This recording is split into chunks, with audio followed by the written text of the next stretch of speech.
자, 반갑습니다. 자, 자동차 구조원리 강의하는 이윤승입니다. 자, 오늘 여러분 앞에 이렇게 선 이유는 2024년 서울시 자동차 구조원리 해설 강의를 위해서 이렇게 자리를 했습니다. 지난 토요일이었습니다. 이제 6월 22일 날 서울시와 함께 교육청, 인천, 그 다음에 대전, 광주, 충북, 충남, 경북 여러 개 지역에서 동시에 이제 운전직 시험이 치러졌습니다. 그리고 여러분 아시다시피 지금 서울시는 지금 공개 문제라고 해서 문제가 공개되어 있기 때문에 최대한 빨리 이제 그 공개된 문제로 해설 강의를 해 드리는 것이고, 자, 제가 실제 이제 그 시험에 응시한 지역이 이제 교육청입니다. 그래서 교육청 시험을 지금 대구에 응시를 했거든요, 제가. 대구에서 응시를 해서 지금 복원한 내용들 유튜브 라이브, 제 개인 유튜브 라이브를 통해서 업데이트를 해 놓았습니다. 그래서 교육청에 혹시 뭐 점수를 좀 맞춰보고 싶으신 분들은 그렇게 들어가셔가지고 이제 점 가다반 맞춰보실 수 있고, 지금 자동차 구조원리뿐만 아니라 도로교통법규, 사회까지도 전부 다 풀이를 해놓았습니다. 그래서 다른 교수님이 같이 해놓았기 때문에 교육청은 그렇게 맞춰보시면 될 거고, 저는 뭐 대구에서 응시를 했지만 전국 동시 똑같은 문제로 교육청을 치기 때문에 그렇게 참고하시면 되겠습니다. 다만 이제 제가 이 많은 지역입니다.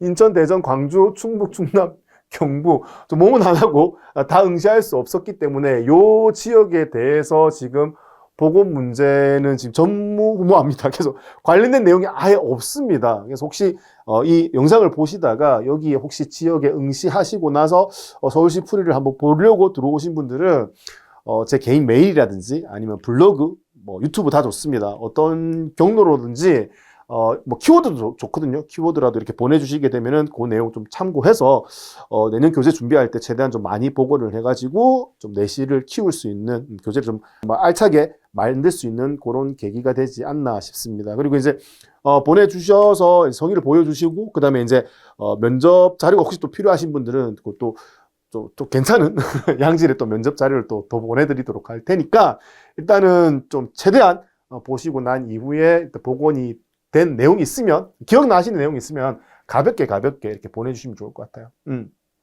그래서 뭐 지금 이 영상이 올라가는 뭐 유튜브 아래쪽에 댓글을 달아주셔도 좋고, 메일 보내주셔도 좋고, 그 다음에 이제 우리 그 교재의 정오표 있잖아요. 올라가 있는 제 개인 블로그에 주셔도 됩니다. 이렇게 편하게 주시면은 최대한 내용을 취합해 보도록 하겠습니다.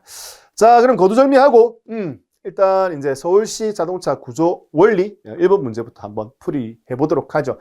자, 전기자동차 문제, 즉 친환경 자동차 문제가 제일 첫 문제로 출제가 되었습니다. 그래서 리튬 이온, 뭐 리튬 폴리머 배터리 관련된 내용으로 이제 많이 활용이 되니까 이거에 대해 좀 공부를 학습을 해두시면 좋겠다라고 말씀드렸고, 이 배터리 한 셀의 평균적인 전압이 이제 몇 볼트냐라는 질문인 겁니다. 그래서 이거 우리 뭐 기본서 관련된 내용으로 수업을 할 때도 말씀을 드렸겠지만, 과거에 우리 휴대폰을 배터리를 따로 탈부착할 수 있는 방식에서 탈착해가지고 보면은 3.75V라는 그 전압이 표시가 되어 있었거든요. 그래서 그 부분을 이제 토대로 한번 설명을 드렸던 내용이 기억이 납니다. 그래서 제일 작은 단위의 셀은 3.75V 정도 된다라는 부분이라고 설명을 드렸었고요. 자, 그다음에 이제 우리 기본서에 보시게 되면은 이런 셀이, 이 작은 셀당 전압이 얼마다? 3.75V다라고 표현이 되어 있고요. 이 셀이 기본적으로 몇 개가 모인다? 8개가 모이는 겁니다. 이 셀이 8개가 모여서 이제 뭐가 된다? 모듈이 된다라는 개념인 거죠. 그리고 이제 이 모듈을 몇 개 쓰느냐에 따라서 어떻게 이 팩, 전체 배터리의 덩어리인 거죠. 이 팩의 공칭 전압, 전체 전압이 결정이 된다. 이렇게 이해를 해 두시면 된다. 라는 거였었습니다. 그래서 작년에는 서울에서 어떤 문제가 출제가 되었습니까? 우리 배터리의 단위죠. 제일 작은 단위가 뭔데? 셀이다. 셀이 모여서 뭐가 되는데? 모듈이 된다. 모듈이 모여서 뭐가 되는데? 팩이 된다. 이 문제가 나왔고, 올해는 뭐다? 셀당 전압이 몇 볼트이냐? 이런 문제가 나왔다라는 부분인 겁니다. 그래서 이 나온 김에 기본서 이렇게 내용 꼼꼼하게 잘 보게 됐으면, 작년에 문제를 학습하시면서 올해 것을 보셨다면 크게 어렵지 않게 문제를 맞추실 수 있는 그런 내용이었었습니다. 그래서 공부할 때 뭐 친환경 자동차다 좀 더 깊이 있는 걸 봐야지, 남들 모르는 것 좀 더 봐야지 보다는 기본서 나와 있는 내용들 위주로 베이스를 삼아서 꼼꼼하게 회독을 늘리면서 학습하시는 게 고득점을 받을 수 있는 방법 중에 하나다. 뭐 항상 스님 때마다 말씀을 드립니다. 그래서 기본서가 가장 중요하다. 그리고 이제 문제를 좀 접하고 싶고 많이 풀어보고 싶다. 그러면 그 부분을 뭐 300제로 커버하면 된다라는 부분이 또 여실히 증명이 되는 그런 시험이었었습니다. 자, 그래서 지금 보시는 것은 이제 병렬 중에서 소프트 방식입니다. 소프트 방식 같은 경우는 셀이 보통 기본적으로 8개가 모이는 게 한 세트라고 보시면 돼요. 그러면 이제 3.75가 8개가 모이게 되면 전체 30볼트가 되거든요. 그래서 일반적으로 이렇게 셀이 8개가 모인 모듈의 전압은 30볼트입니다. 이제 이 30볼트짜리 모듈을 몇 개 쓰느냐에 따라서 전체 배터리 팩의 전압, 공칭 전압이 결정이 된다. 이렇게 보시면 되겠습니다. 그래서 지금 보시는 것처럼 소프트 방식에서는 몇 개? 6개가 사용이 되니까 36, 18에서 180볼트의 공칭 전압이 되는 거고요.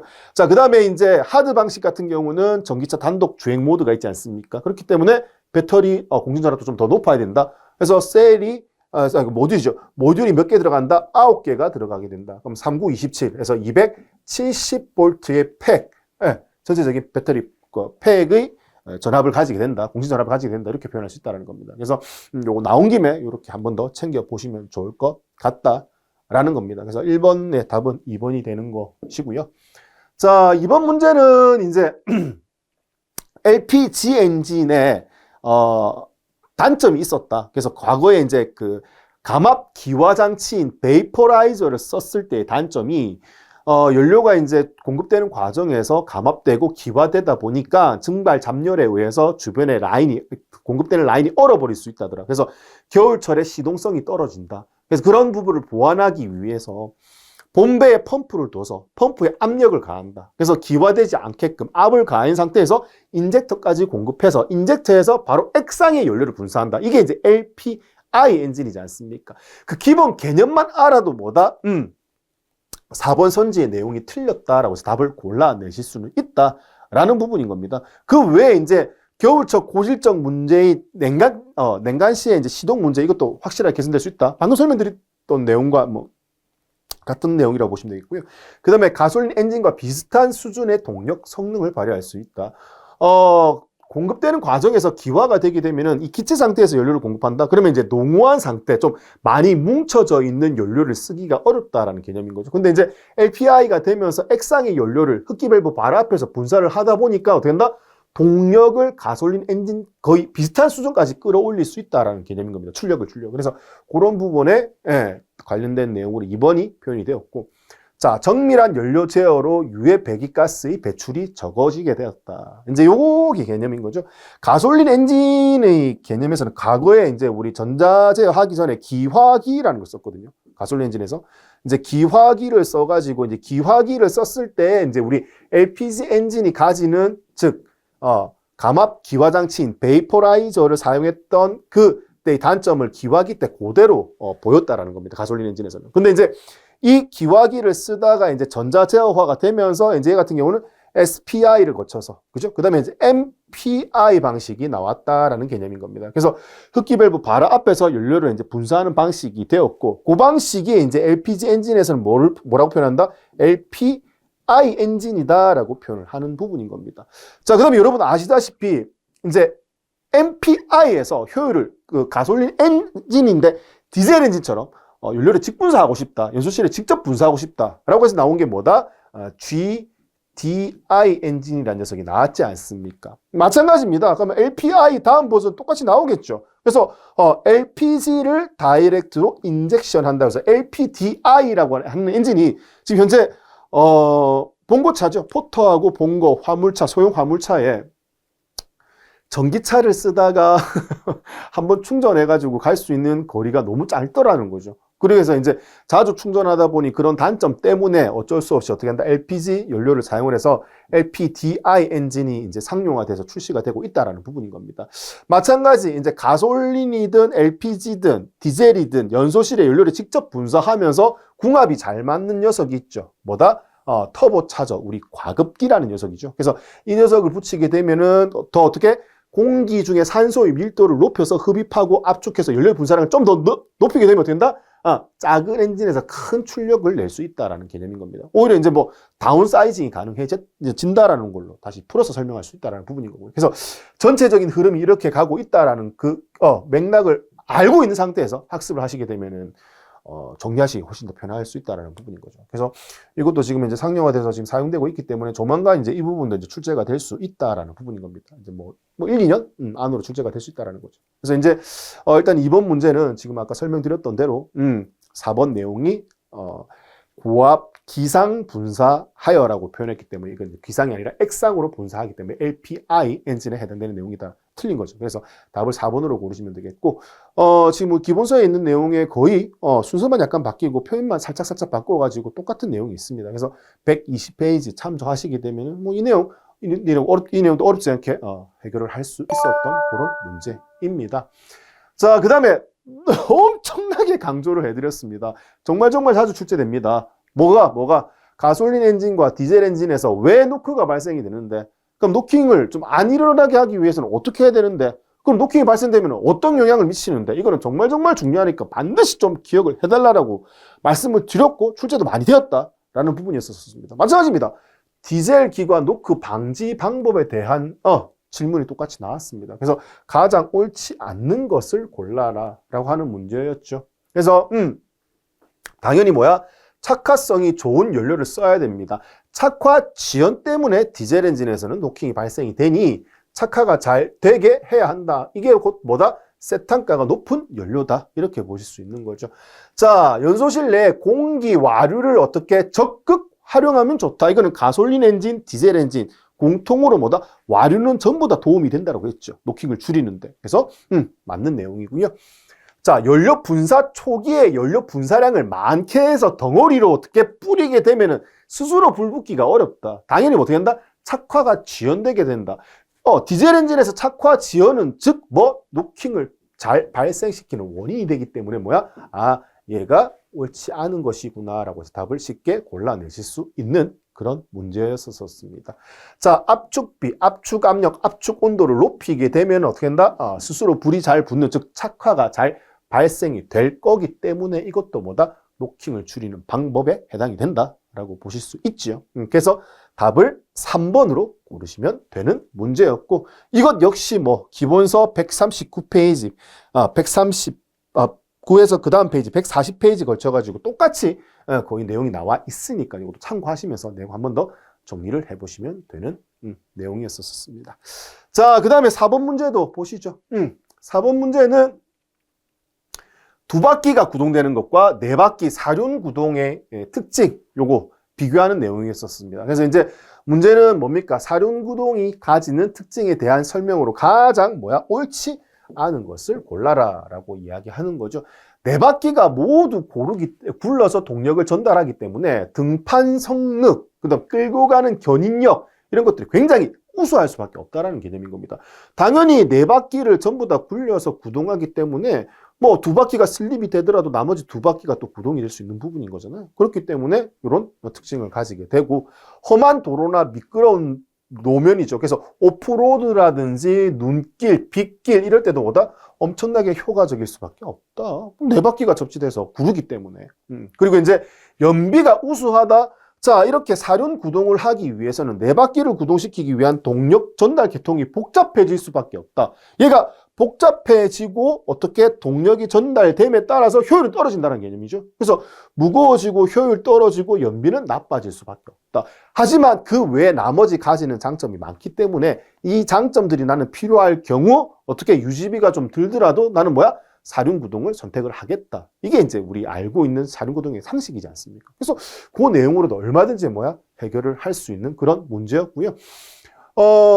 마찬가지입니다. 조향 성능과 안정성이 향상이 된다. 그거 생각해 보시면 되잖아요. 우리 조향 장치에서 뭐 배웠는데 뉴트리얼 스티어와 언더 스티어, 그다음에 오버 스티어를 배웠지 않습니까? 그래서 언더 스티어는 일반적으로 FF 방식에서 좀 잘 발생이 된다라고 볼 수 있고, 오버 스티어는 FR 방식. 이 녀석 둘 다 이륜 구동이지 않습니까? 근데 뉴트리얼은 사륜 구동에서 일반적으로 많이 발생이 되니 당연히 조향, 성능, 안정성 이런 것들이 향상될 수 있다. 이렇게 표현할 수 있는 부분인 겁니다. 자, 기본서에서는 전체적으로 이렇게 쭉 해설하듯이 표현이 되었기 때문에 요거 읽고 이 내용 이해하기 힘들다? 그래서 뭔데? 우리 300제에 보시면은 똑같이 동력 증가시 부품 수요 증가로 인한 동력 손실이 많아 연료 소비량이 높아진다라고 명확하게 표현이 되어 있다는 거죠. 그래서 300제 내용도 어떻게 잘 풀어보셨다라면 정말 어렵지 않게 답을 골라낼 수 있는 그런 문제였었습니다. 그래서 답을 3번으로 보시면 되겠고요. 자, 이제 5번 문제입니다. 자동차가 주행함에 있어서 저항이 생길 수 있다더라. 그래서 구름 저항, 오르막길 등판 저항, 가속 저항, 오르막길 등판 구배 저항이라고도 얘기를 하죠. 그 다음에 이제 공기 저항, 가속 저항 이런 것들이 있습니다. 그래서 이 항목들 저항에 해당되는 항목별로 비례하는 인자가 뭐가 있는지에 대해서도 알고 계셔야 되고, 그거와 관련된 계산 문제가 좀 자주 출제가 되었었습니다. 그 다음에 이제 이번에는 뭘 물어봤다? 이 저항에 대한 정의에 대해서 정확하게 알고 있느냐, 그런 문제였다라는 거죠. 그래서 이 녀석도 뭐예요? 우리 기본서에 구름 저항이라고 해서 자동차 주행 시 타이어에 발생하는 저항으로서 타이어의 변형, 노면의 굴곡, 그 다음에 의한 충격 저항, 허브 베어링 부의 마찰 저항 이런 것들이 전부 다 포함되어서 우리 뭐라고 한다? 구름 저항이라고 표현을 한다라고 우리 기본서에 나와 있고, 그 내용 크게 벗어나지 않게끔 어떻게 보기의 내용에 나와 있었다라는 부분인 겁니다. 그래서 이제 요거 하는 김에 여기에 이제 구름 저항 항목에 이제 비례하는 인자들이 뭐가 있는지, 그리고 이제 그 나온 김에 가속 등판 공기 저항에 비례하는 인자 요소가 뭐가 있는지 한 번 더 챙겨 보실 필요가 있다. 은근히 좀 자주 출제되는 부분 중에 하나다라고 보시면 되겠죠. 그래서 이것도 기본서에서 영락없이 그대로 출제가 되었던 문제인 거고요. 제가 이거 라이브 하면서 했는데 자, 이 타이어 패턴 우리 항상 얘기했잖아요. 이거는 우리 수막 현상, 수막 현상에 엄청나게 강하다. 그래서 수막 하이드로플레이닝 잘 일으키지 않는다. 그리고 이제 선회할 때 고속으로 주행하면서 선회할 때 옆방향, 사이드 방향 미끄러짐 이런 거 지지하기가 좋다. 이게 뭔데? 고속 주행용 적합한 거, 세로로 나 있는 거. 이거 뭐다? 리브 패턴이라고 얘기했잖아요. 그리고 가로로 견인력을 좋게 하기 위해서 한 게 뭐다? 러그 패턴. 이거 중요하다라고 말씀드렸잖아요. 그래서 수막 현상을 방지하기 위해서는 뭐다? 러그를 쓰지 않고 리브 패턴을 써야 된다. 라면서 몇 번 말씀드렸는데, 우리 교육청 라이브 하고 있을 때, 대각선 앞에 계신 분 거 보고, 러그라고 답을 선택했길래 그거 보고 뺏겨 썼는데 틀렸다라고 하시는 분 있잖아요. 이건 뺏길 게 아니지 않습니까? 정말 중요하다고 말씀드렸던 부분인 거고요. 그래서 크게 어렵지 않게 학습을 하셨다면 리브 패턴이라고 답을 골라낼 수 있는 그런 문제였었습니다. 자, 7번 보시죠.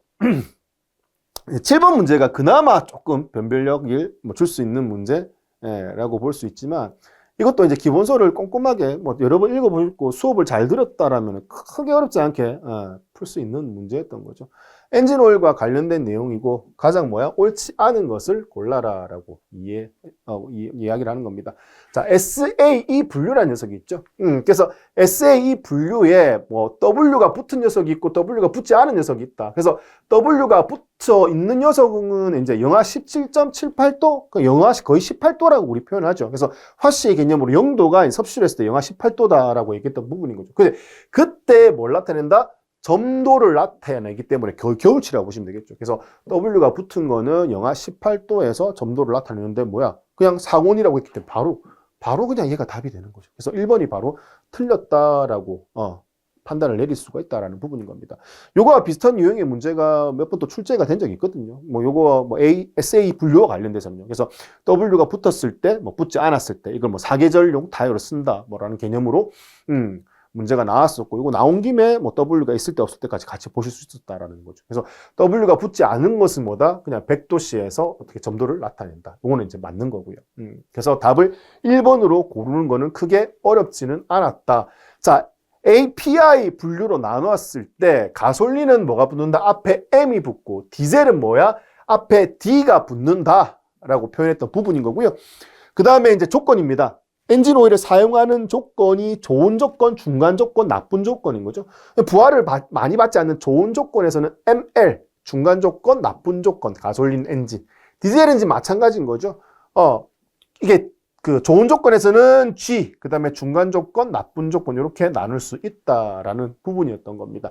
이게 기억이 나지 않더라도 여기서 명확하게 답을 골라내실 수 있기 때문에 일단 문제 푸는데 크게 어려움이 없었던 그런 내용이 있었습니다. 자, 그래서 이제 API 분류해서 경부하용, 부하가 작을 때잖아요. 가솔린 엔진에 적합한 것은 앞에 M이 붙은 거에서 뭐다? 제일 첫 번째 ML이 맞다. 그런 개념인 거고요. 자, 기온이 낮은 국가에서 또는 겨울철용 엔진에서는 엔진 오일에는 SA 분류 기준으로 20W40보다는 5W30을 사용하는 것이 더 적합하다라는 부분인 겁니다. 겨울이기 때문에 W 붙어 있는 녀석을 보셔야겠죠. 영하 18도에서.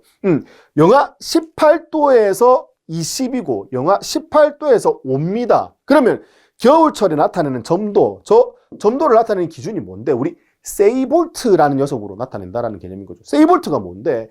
60cc의 오일을, 이 작은 구멍입니다. 거의 0.2mm도 안 되는 작은 구멍에다가 어떻게, 0.2cm라고 봐야 되겠다. 그러면 2mm도 안 되는 작은 구멍에다가 어떻게 오일을 흘렸을 때 통과하는 시간을 초로 나타내는 겁니다. 그렇기 때문에 겨울철은 원래 어떻게 돼요? 일반적인 오일, 식용유 생각하시면 되죠. 온도가 낮을 때는 꾸덕해가지고 잘 흐르지 않습니다. 그럼 이건 뭐야? 좋은 오일이 아니죠.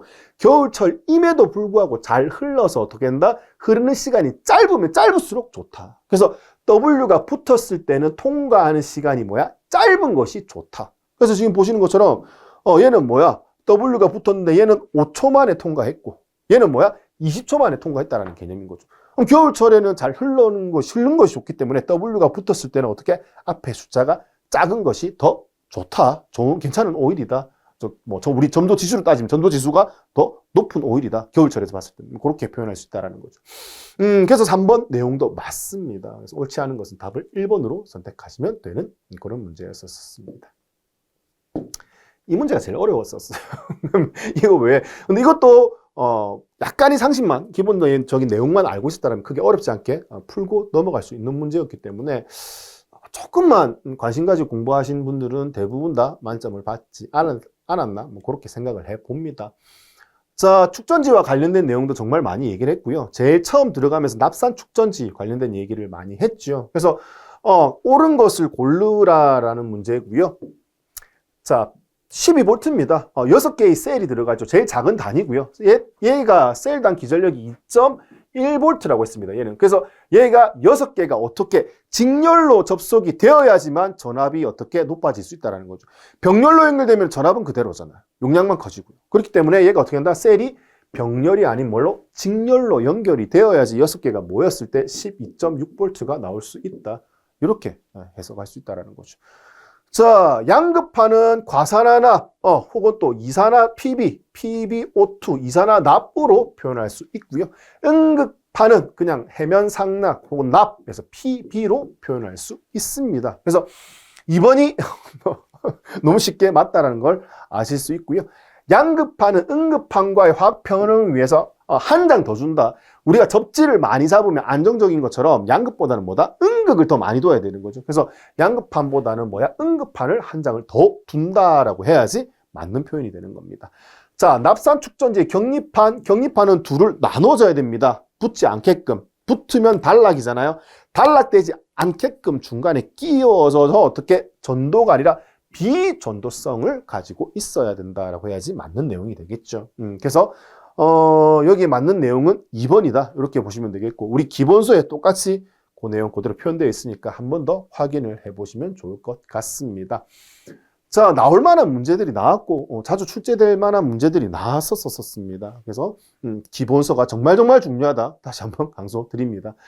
자, 이것도 마찬가지죠. 드럼 브레이크에 비해 디스크 브레이크가 가지는 특징에 대한 설명으로 옳지 않은 것은 이라는 문제였고요. 이거는 교육청과 거의 비슷한 유형의 문제였다라고 볼 수 있습니다. 자, 공기 중에 노출되어 있는 디스크이기 때문에 냉각 성능이 좋습니다. 그래서 제동 성능을 안정적으로 낼 수 있고요. 그 다음에 구조가 간단합니다. 작업하기도 굉장히, 패드를 교환하는 작업하기도 굉장히 편하고요. 정비하기도 굉장히 쉽습니다. 마찰 면적이 작아요. 그리고 자기작동도 없잖아요. 드럼브레이크에 발생되는 자기작동도 없기 때문에, 자, 마찰 면적이 적고 자기작동이 없어서 큰 패드의 압착력을 필요로 해서 작은 면적에 강한 압착력을 주기 때문에 패드의 마모도가 빠르다. 다만 뭐야? 정비하기가 쉽기 때문에 크게 걱정은 하지 않아도 된다. 뭐 이런 내용이다라는 거죠. 자, 자기작동이 없잖아요. 있기 때문에 고속에서 반복적으로 사용해도 제동력의 변화가 적다 이렇게 표현되어 있지만 자기작동이 없기 때문에 위에서 얘기했던 거죠. 패드 압착력이 좀 더 클 필요성이 있다. 이렇게 해석이 되어야지 맞는 내용인 겁니다. 그래서 교육청에도 거의 비슷한 유형의 문제가 나왔다라는 겁니다. 그래서 중요하다. 그래서 드럼 브레이크, 디스크 브레이크 둘이 비교하는 거 진짜 중요한 내용입니다. 자, 마찬가지 교재에서 390페이지에 똑같이 표현되어 있으니까 참고로 보시면 되겠고, 윤활유 구비조건 혹은 윤활유의 6대 작용 굉장히 중요하다고 했던 부분 똑같이 또 출제가 되었습니다. 그래서 이제 이거는 용어만 잘 알고 계시면 된다라고 얘기했던 부분인 거죠. 그래서 설명으로 가장 이것도 옳지 않은 것을 골라라고 했던 부분이고, 응고점이잖아요. 굳는 점은 낮으면 낮을수록 좋습니다. 그래서 답을 1번으로 무난하게 고르실 수 있다라는 부분인 거고요. 당연히 카본 생성 적어야 되고, 인하점, 외부의 불꽃에 의해서 불 붙는 점, 스스로 불 붙는 점 당연히 높으면 높을수록 좋습니다. 그리고 열과 산에 대해 안정성이 있어야지 어떻게 된다? 잘 부식되지도 않고 열화되지도 않을 것이다 라는 부분인 겁니다. 자, 그래서 10번 문제도 어렵지 않게 답을 1번으로 선택할 수 있는 그런 내용이었었습니다. 자, 이건 역시 윤활유 구비조건이라고 해서 기본서의 76페이지에 똑같이 나와 있었던 내용이니 결과적으로 기본서만 잘 보셨으면 자동차 구조 원리에서는 어렵지 않게 10문제를 다 맞출 수 있는 그런 시험이었다라고 봐지는 겁니다.